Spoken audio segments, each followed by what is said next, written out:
Hello and welcome to this special 60-minute edition of a combined left, right and centre as well as trending tonight. My name is Sanket Upadhyay. Now what exactly? We've seen through the course of the day a discussion on the future of the Congress Party. The Congress Party once again discussed crucial issues on leadership, and it once again was messy and once again ended in no immediate solution. Any reporter who has covered the Congress Party will tell you about the party's love for status quo. And 6 years after its painful loss in 2014, things remain pretty much the same, unresolved, at least as of this moment. The addition in today's CWC was the news of dissenters. What should happen to them? Should they be questioned? Should there be disciplinary action against them? At the end of the interim chief, who continues to remain chief in the interim, Sonia Gandhi, has said that she's hurt, but will stay on till the party finds its future president. Who should this future president be? Is Rahul the man? If yes, then why did he desert the ship last year? As you can see, there are a whole host of questions as far as the Congress's future is concerned. But the problem almost always in any situation in life is leadership. And denials never work. Can the Congress tide over this biggest crisis? And the biggest crisis is not dissent. The biggest crisis is the leadership crisis. And that's exactly what we are going to focus in the first half of the show. Later on at 9:30 p.m., we get you interviews with the imports. Import from the Congress, BJP MP Rita Bahuguna Joshi, and imported from BJP, Congress leader Shatrughan Sinha. Let's first quickly begin our discussion. Right here, I've got Tehseen Poonawala, is a political analyst with us. Lalita Kumaramangalam, member of the BJP and also the member of India Foundation. Javed Ansari, senior journalist, is also with us. N. Ram, director of the Hindu Publishing Group, is going to join us in just a short moment. He's with us. Thank you very much, Mr. N. Ram, for joining us. And Sudhin Kulkarni, author as well as columnist, is also with us. Thank you so much to all of you. I want to begin with you, Mr. N. Ram, because yours is an opinion we have not heard through the course of the day. Would you or would you not agree, Mr. N. Ram, that the problem almost always in any crisis is leadership? If you have good leadership, you'll tide over the problem eventually. Yes, I think the issues raised by the 23 in this letter are legitimate issues, and I think it's about time they got addressed. I'm not talking about any factional considerations there may be in this or that place, but I think every question they've raised needs an answer, and it's disappointing that for the Congress that they didn't seem to resolve any of these issues other than, as you said, continuing the status quo, which is really stasis. On the other hand, the Congress is the only real opposition party across India with a committed.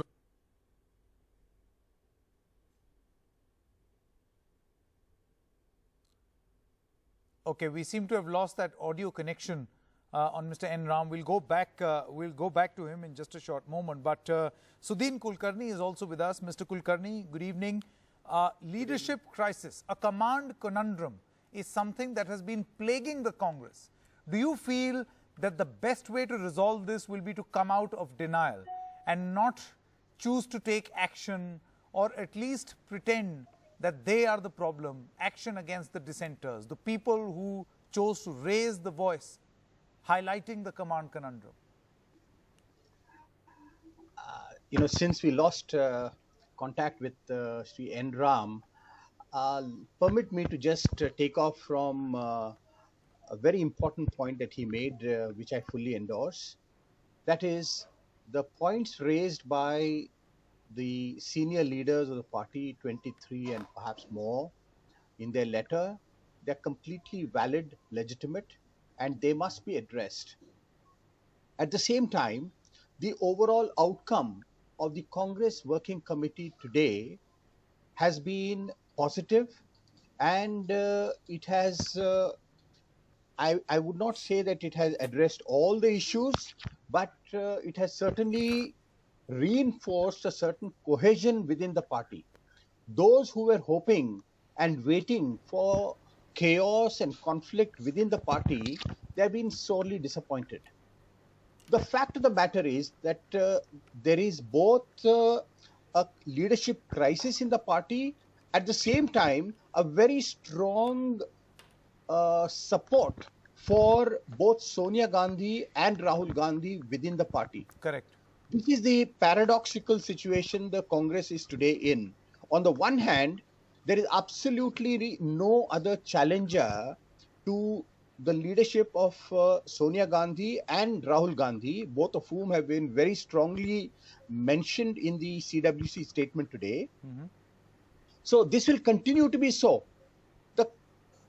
They are the cementing force for the Congress party, both in their time of victory as well as in their time of defeat, as is now. And crisis. At the same time, the Gandhi-Nehru family has lost much of its attraction for people outside the party. This cannot be denied.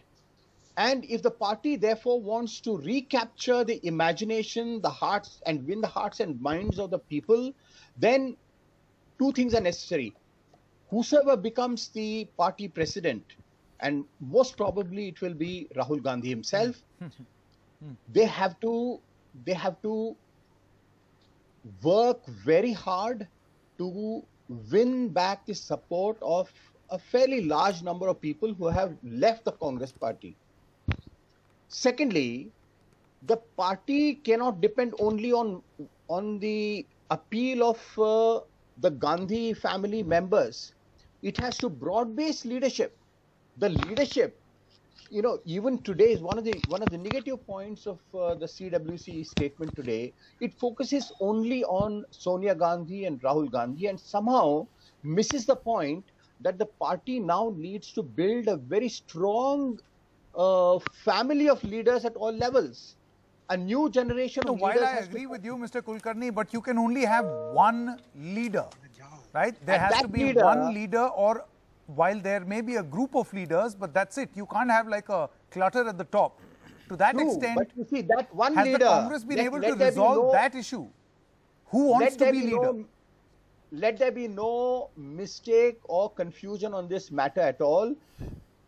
Within the Congress party, that one leader for the foreseeable future will be from the Gandhi-Nehru family. Okay, Mr. N. Ram, let me come back to you. Sorry, we couldn't hear you. We lost your audio connection.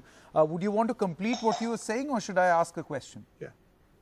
No, I was going to say that this could have been, I think they could have gone further. I don't see why you need 6 months to resolve the question of what they call a full-time, effective, visible leadership. If Sonia Gandhi is not well, and if Rahul Gandhi is going to be the choice, as my friend Sudhendra said, then why wait for possibly up to 6 months? That's the other question. Then on the issue of democratic functioning in the party, I think those are all legitimate questions. And it is unfair, I think, for some sections of the Congress to attack the motives and even the timing of those who raised these issues. They were sent I believe, on August 7th. So I think these are legitimate issues, and it's good that these things have been somewhat harmoniously resolved for the present. No, having said that, yeah. I want to emphasize that although this may appear to be a stasis, the Congress is the only real opposition party with an all-India presence. And it has the bottom line is it's committed voter base of about 20%. That's the bottom line. And it can do better than that. So I think the issues raised in the letter can be addressed. And of course, largely they are organizational and concerned with leadership. I think you also have to discuss policies. The Congress has not acquitted itself very well, I think, on the policy front after the election. Because on whether it's Jammu and Kashmir or the issue of authoritarianism or the groundbreaking, the Ram Mandir and so on, I don't think the Congress has has shown itself to be to have a distinctive voice. Yes. You can't function as a sort of a B team or the BJP on some of these issues. So I think that all these issues had to be discussed, but to the extent that they agreed on a course of action, I think it should be fast tracked. But to the extent they did that, I think that was progress for them. So 6 months is a long time if there has to be a transition, says Mr. N. Ram. Tehseen Poonawala, let me come to you. Now, if in an earlier broadcast, I remember you telling me that the congressmen have a chemistry with members of the Gandhi family. Now, if that is the case, settle the leadership issue by being reluctant in accepting that top job, at the same time not completely moving away from responsibilities or action which is required of someone at the top job. This confusion is created. For instance, if I were to give you an example, you look at the Rajasthan crisis. The Rajasthan crisis of Congress got resolved when members of the Gandhi family stepped in. Till then, it was going on. So accept the role and move on. In our heart and in our minds, we are very clear that we hold the Gandhis, the Nehru-Gandhi dynasty and the Gandhis as our leaders. We're very, very clear on that. Whether they are in position of power or no, we're very clear on that. To the second part of your question, on Rahul Gandhi solving issues. You must understand and please appreciate the fact that Mr. Rahul Gandhi is also the ex-president of the Congress party. He's also the general secretary of the Congress party and he's also a member of parliament. Therefore, if work is delegated to Mr. Rahul Gandhi or Ms. Priyanka Gandhi or Mr. Ghulam Nabi or any of the general secretaries to solve an issue, they will resolve it. Now coming to the Rajasthan crisis, and I remember I was continuously on NDTV during that period when I kept telling on... If I were to just interject here politely, Tehseen, just politely interjecting over here, the point is that you cannot, and nobody in this world is going to believe you, when you take the names of the Gandhi family members and Mr. Ghulam Nabi Azad and Mr. Kapil Sibal, and some other general secretaries in the same breath. It does not work like that in the Congress party. There is the Gandhi family and then there are the rest. Let me factually correct you. Mr. Kapil Sibal is not a general secretary, but let me come to the point and address that point before I want to make the main point. The point I was simply trying to make is that when responsibility is given to a general secretary, for example, Ghulam Nabi Azad ji was in charge of Tamil Nadu, from where N. Ram comes, at one point he was in charge of Haryana recently, that responsibility is given to a general secretary. So if solving a crisis is a responsibility given to a general secretary, like Rahul Gandhi, who also happens to be the former president, I don't think that has to be taken as Mr. Rahul Gandhi getting responsibility without power. I think that needs to be seen in that context. Now let me come to the next point. To the Rajasthan crisis that you brought up, and I was continuously on NDTV during that period, I kept telling you that the Gandhi family will resolve this crisis despite the predictions being made on all news channels. Now, what is the reason? Because both Mr. Gehlot and Mr. Pilot, both Mr. Kamal Nath and Mr. Jyotiraditya Scindia at that point have their faith in the Gandhi family. All of us have their faith in the Gandhi family. It is not for us, as Mr. Surendra Kulkarni said, merely a cementing factor. That is, you're reducing their stature. For us, they are not a cementing factor. For us, they are a factor of emotional connect and chemistry that take us forward. We as voters of Congress, I'm a voter of Congress, I'm very clear that these three, the Gandhis, Sonia ji, Rahul ji, Priyanka ji, will not compromise ever with the RSS, Amit Shah and Modi ji. Let me make a point. While many voters... No, I've not completed my point. One second. Just give me a minute. No, not a minute. No, one more. Let me quickly get a view from others and then I'll come back to you. Just 10 seconds. Javed, while people like Tehseen are absolutely clear who their leader is, those leaders are not willing to take up that responsibility. That's why I keep saying it's a leadership problem, nothing else. No, I don't think that the problem is that the leaders are all, in this case, Rahul Gandhi is unwilling. Rahul Gandhi is unwilling to take up leadership in these terms, in these conditions. He wants to be given an absolute free hand. He wants to drastically overhaul, change, cull, remove from the scene some of the existing old guard. Now that is an attitude which a lot of people in the party are not comfortable with. Now, and that question can no longer be ignored or pushed aside, whether it's Mr. Rahul Gandhi, Mr. Ghulam Nabi Azad, or Tehseen Poonawala, whoever intends to lead the party or has ambitions of leading the party will have to contest this election. It's in the interest of the Congress party and of the Gandhi party, Gandhi family, to ensure that elections are free, fair, and transparent, and that there is a contest. They should not put down, they should not try and stymie a contest. If there is a contest, let there be a contest, and whoever wins will then become the practically speaking, will there be a contest? If Rahul there can Gandhi be a were contest. There has been a contest. Jitendra Prasad, father of Jitin Prasad, contested against Mrs. Sonia Gandhi. There was a contest. There was a full-fledged election. He toured across the length and breadth of the country, addressed Congress workers at every PCC. It's another matter that he lost, but there was an election. So therefore, I don't buy this that there cannot be an election. Okay. There must be an election provided the Congress party has the will and the Congress leadership has the will. Yeah, so the real test of what Mrs. Gandhi said today, if bygones are bygones, and if they have really taken on board the need for change, will be tested in the days and months ahead. Sure. Lalita Kumaramangalam, I want to come to you. See, while Javed says that surely the Congress has it in its organizational structure, they've had a contest in the past.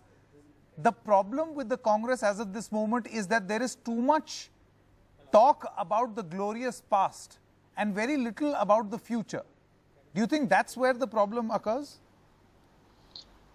Good evening, Sanket. Thank you. Just give me 5 minutes and I'll give you all my points. Not 5? Okay, 2. I'll do it super fast. Sure. First, last night I had said to you that it depends on whether the Gandhi family is willing to give up control or power. It's quite apparent they aren't. Despite Mr. Poonawala's passionate support of the family, and I appreciate his stand, the fact is that while there may be magic between the Gandhi family and certain members of the Congress, there certainly is no magic left, or almost no magic left, between them and the electorate of this country.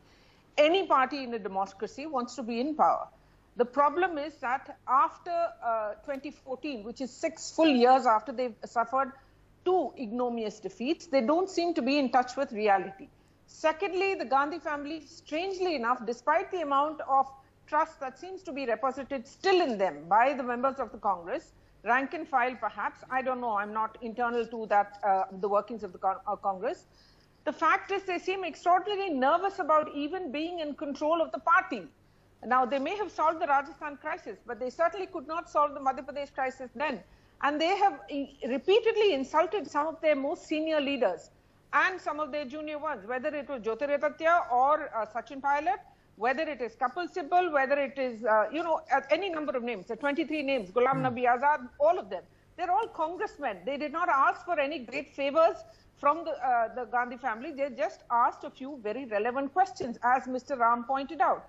The problem is that the Gandhi family seems to be in some ivory tower. They're not able to see what reality is. And it's true what Mr. Ram said, that the Congress is the only other national party or that has a national presence. I don't know even if that is totally true anymore because of the way they've lost ground. Now, unless the party is shaken up, there is going to be no, there is virtually, what is the opposition that they provide to us? Sure. More often than not, their leadership sometimes puts their own feet, not sometimes, more often than not, they put their own feet into their mouth and make a laughing stock of themselves. Now, I don't think any of the leaders of the Congress who wrote that letter meant anything bad. Where is the democracy in that party that claims they're in a democracy? Look what happened to Sanjay How would a Jha. letter like Look this what be they're treated in the saying they're going to BJP? do. Ms. Kumaramangalam. Sanket, don't forget that there was a time when Smriti Irani actually sat in dharna against Narendra Modi. This was well before he became Prime Minister, yes. But today she is a member of the cabinet and has done very well in the cabinet. And twice a cabinet rank at her age for a woman who, without a political background, is not something small. So the question now here is really, in any case, the question here is not about the BJP. We have got 303 seats. So I'm sorry if I sound arrogant. I don't mean to. But I feel very sad when I see people who have given up their lives serving a particular party being treated so shabbily. Okay. If the Gandhi family are really leaders, okay, they say bygones are bygones, they don't seem to behave that way. Where do they behave as if, their bygones are bygones? Sanket. Today, they have showed a remarkable lack of clarity, of vision, and a remarkable lack of maturity. Okay, I have to give Tehseen a right Where to is the reply leadership? very quickly, and then Mr. Enram. Yes, Tehseen, very quick. I'm going to be extremely brief and very quick. You know, when Lalita ji says that the Gandhi family is sticking to power, they've not been a prime minister for 30 years. Mrs. Gandhi could have become prime minister in 2004. Rahul Gandhi could have become a cabinet minister any given point of time. Mr. Manmohan Singh openly invited him. They're not power hungry. Second point. I want to ask today Lalita ji before I end, what election did Nadda ji fight? Can Nadda ji oppose Amit Shah ji on a single thing? If Amit Shah ji says it's 10 a.m. right now, Nadda ji will justify it's 10 a.m. in the morning. He won't even use his logic and say it's 9:30 p.m. And last point, yes, Smriti Irani sat on a fast against Narendra Modi ji. So did Prasada contest against Sonia ji, and his son was made minister. Prasada ji wasn't kicked out. At least we have an election in the party. What election do you have? You have a selection. Can a woman become a president of BJP? She can't, because she's not a member of RSS. So we don't question your fondness for RSS. Don't question our fondness for the Gandhi family that has given its life for this country. Fondness. I in fact said I empathize with your affection for and loyalty and your passion for the Gandhis. I am not finding fault with you. But one of the biggest weaknesses of the Congress is you're constantly trying to find fault with the BJP when instead you need to look inside and solve your own problems. Okay, final comment, Mr. We are not the cause for your problems. Mr. Enram, this is a valid point. Now, if Sonia Gandhi could decide not to be Prime Minister so quickly and exercise her authority in saying that no, the whole party wanted her to be Prime Minister, but she decided and she had her way. What stops the Congress leadership, especially the Gandhi family members, to have the same amount of energy and force in saying that either we will lead or we will not lead? Where's that conviction? Let's not forget the fact that the Congress led two governments, consecutive governments, completed the full term. And let's not forget the fact that before the election, Rahul Gandhi provided leadership and fought a good fight, taking up serious issues before the election. So I think it's just, we're speaking about the situation about a year now, but the question is about whether the party is prepared for that fight. Is the party committed to coherent policies? Is the party committed to secularism as it used to be? Or is it turning in another direction, saying that, oh, we are seeing as pro-Muslim and therefore we have to be, we have to go a different route and so on? These are questions that have to be answered. On Kashmir, Jammu and Kashmir, is the Congress for the special status or not? Is the Congress for democracy in Jammu and Kashmir or not? Most of what I've read is BJP. That's what Mr. Ram is saying.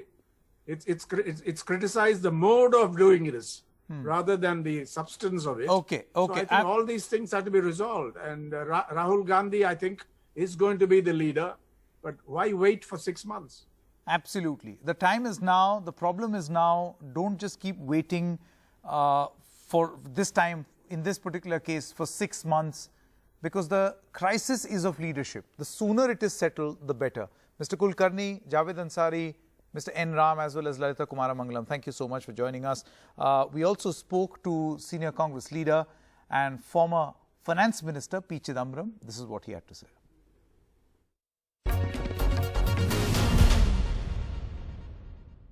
Mr. Chidambaram, how does this get better? You know the situation of the Congress party. In fact, last year as well, a similar situation had erupted where in the interim, you had the Congress president, Sonia Gandhi, take over as the interim president. Things have not changed much since. She's still interim president.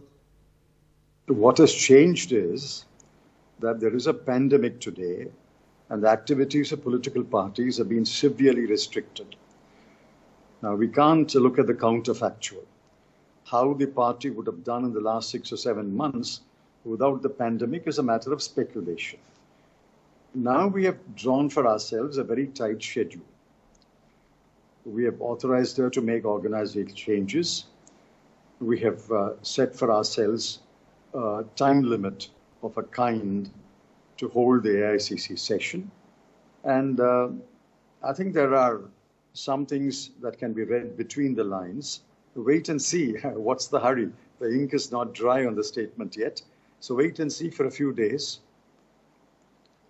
No, Mr. Chidambaram, are you suggesting that this time around, when she remains interim president, this is going to be for a shorter duration and there'll be greater urgency to look for a successor than last year?